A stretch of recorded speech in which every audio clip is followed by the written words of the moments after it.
welcome back to another tech video. Today we're going to be going through your question, answering it, and hopefully finding that solution for you. Guys, remember to stay a little bit crazy like me and find that resolution. Now, let's continue on.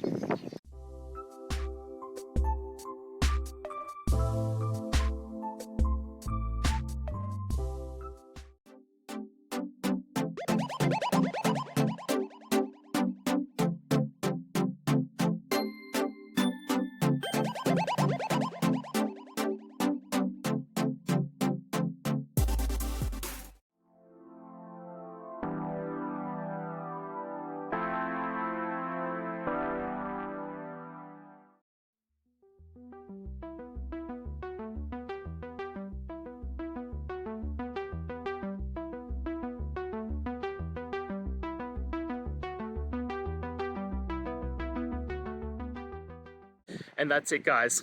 I hope we've gone through the question and found that solution you're looking for. And look, if we did, please hit subscribe. I'd really appreciate it.